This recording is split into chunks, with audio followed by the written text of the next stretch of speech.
Cement सापरि इउएन academy फरायसालियाव सानसेनि मेहेरगोनां हाबाफारिजों गोथार बर' बिजों सान फालिदों। रायजोनि दाब दाब जायगायाव बर' बिजों सान फालिनाय बादिनो धेमाजि जिल्ला सिमेन्ट सापरि इउएन एकाडेमि फरायसालियावबो दिनै धेमाजि जिल्ला एबसु आरो जनाय जिल्ला बर' थुनलाइ आफाद जथायै मेहेरगोनां हाबाफारिजों बर' बिजों सान फालिदों। फुंबिलिनि समाव मेहेरगोनाङै फिरफिला बिरहोनाय मुंख्लं बावनाय हाबाफारिजों सिमेन्ट सापरि इउएन एकाडेमि फरायसालियाव बर' बिजों सान फालिनाया जागायो।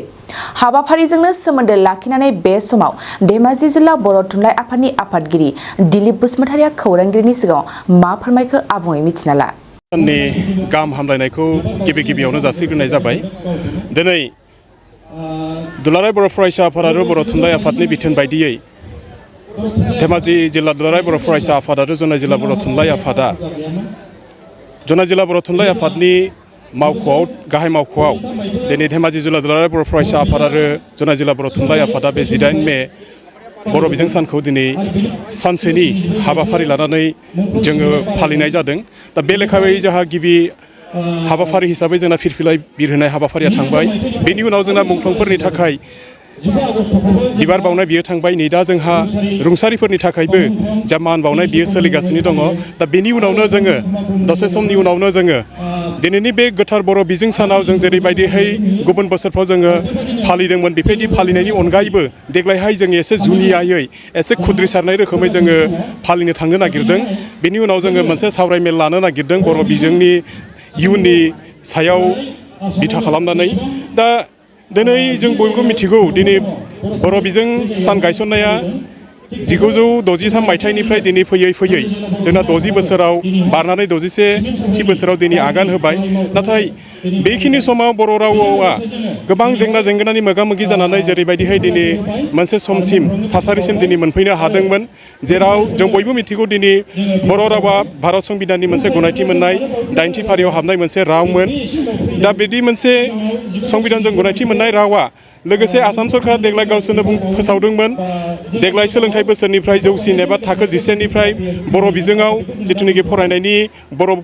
गथ'फोरखौ खाबु होनायनि बे बाथ्राखौ बुंदोंमोन। नाथाय बिदि फोसावसेयावबो दिनै जोङो नुना मोनबाय दिनै थाखो 10आव देग्लायनिफ्राय 2023 जिथुनिखि सोलोंथाइ बोसोरनिफ्राय बिथांमोननि बायदिबा फारि फारियै सोलोंथाइ बोसोराव बिसोर होलांनो नागिरदों। देग्लायहाय थाखो 10नि जिथुनिखि सानखान्थि आरो गोरलै बिगियान आयदा बेखौ इंराजि रावाव बिसोर जोंखौ दिनै बर' बिजोंनि फरायसाफोरखौ जोङो सोलोंनो थाखाय दिनै गथ'फोरखौ जर जबरदस्ति नारसिननानै होदों। दा बेखौ जोङो माहारियारि आफाद बर' फरायसा आफादजों लोगोसे दुलाराय जोंनि बर' थुनलाइ आफादा जेरैबायदिहाय बेखौ जोङो जेरै नाजावना लायाखै, जोंनि जिल्ला आफादफ्राबो जोङो बेखौ नाजावना लानो हायाखै, गनायना लानो हायाखै। मानो होनना बुङोबा बियो जोंनि मोनसे जौगाफुनाय बर' रावखौ, जाय रावा दिनै जोङो इनफरमेसन कमिउनिकेसननि समाव दिनै डिजिटेलाइज जिथुनिखि ग्लबेलाइजेसननि समाव जोङो बोरैहाय गोरोबफानानै जोङो खारफानो हायो, बेनि थाखाय जोङो माहारियारि आफादफ्रा जों खामानि मावगासिनो दङ। दा बिदि समाव जुदि जोंखौ गुबुन इंराजि रावफ्रा जों खामानि मावगासिनो दङ। दा बिदि समाव जुदि जोंखौ गुबुन इंराजि राव, न' डाउट इंराजिया जोंनो मोनसे ग्लबेल लेंगुवेज।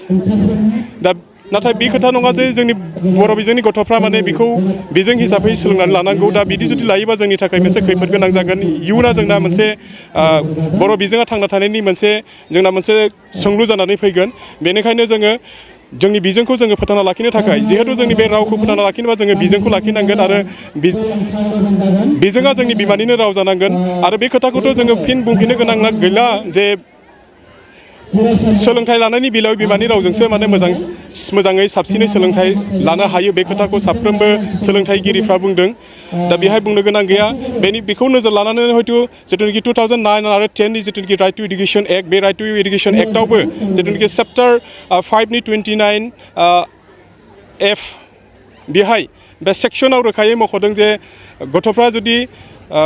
सोलोंथाइ लानोबा बिमानि रावजोंनो लानांगौ होननानै बेजों लोगोसे जिथुनाखि हारिमायारि सोलोंथाइ बिथांखि 2020 दा बिनिबो जिथुनाखि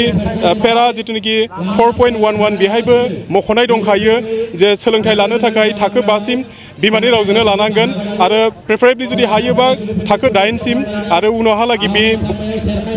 बिजोंनि खोथाखौनो बुंदों बिमानि रावनि खोथाखौनो बुंदों दा बिदि मोनसे प्रभिजन थासेयावबो जोंखौ जुदि आसाम सरकारा जुदि सोलोंथाइनि मुङाव जुदि गुबुन मोनसे बिजोंखौ जुदि जोंखौ जाबसिननानै होयोब्ला बेखौ जों गनायना लानो नागिरा जोंनि बिजोंखौ जोङो फोथांना लाखिनो थाखाय माहारिखौ जोङो गेरेमसा माहारि हिसाबै मोनसे बुहुम दरबाराव जोङो सिनायथि होनो थाखाय जोंनि बिजोंखौ जोंनो लाखिथारनांगोन आरो बेनि थाखाय जोङो खामानि मावलांगोन बेनि थाखायनो जों दिनै बे सानखौ फालिनायजों लोगोसे जों खुद्रिसारनाय हाबाफारिबो जोङो दिनै लानो नागिरदों जोङो दिनैनि बे हाबाफारियाव जोङो खाफाल गोनां बुंनांगोन गोबां बेस्थतानि गेजेरावबाबो जोंना BKWACनि गाहाय मावफुं सोद्रोमा मानगोनां मिहिनीश्वर बसुमतारी सारा बे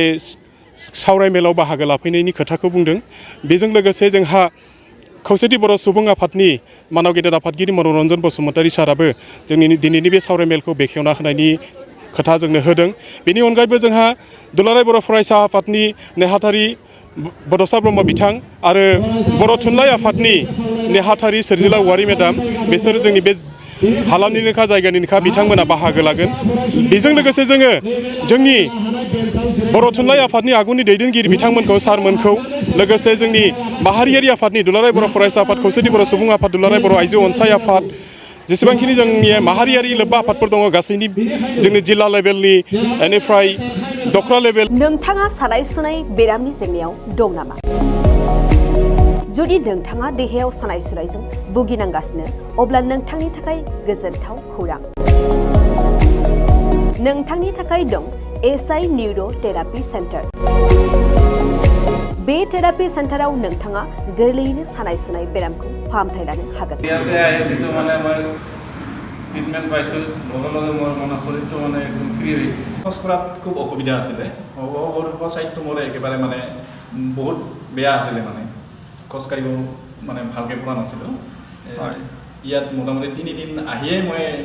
ভালকৈ খোজকাঢ়িব পৰা হৈছোঁ सिं सानाय आफादावरि सानाय मोदोम जरा सानाय आइजोफोरनि जेंना खर' सानाय बायदि बायदि बेरामखौ बे सेन्टाराव फाहामनाय जायो SI निउर' थेरापि सेन्टारा चिरांनि बेंटल सापागुरियाव दं बे सेन्टाराव थानानैबो फाहामथाय लानो हानायनि सुबिदा दं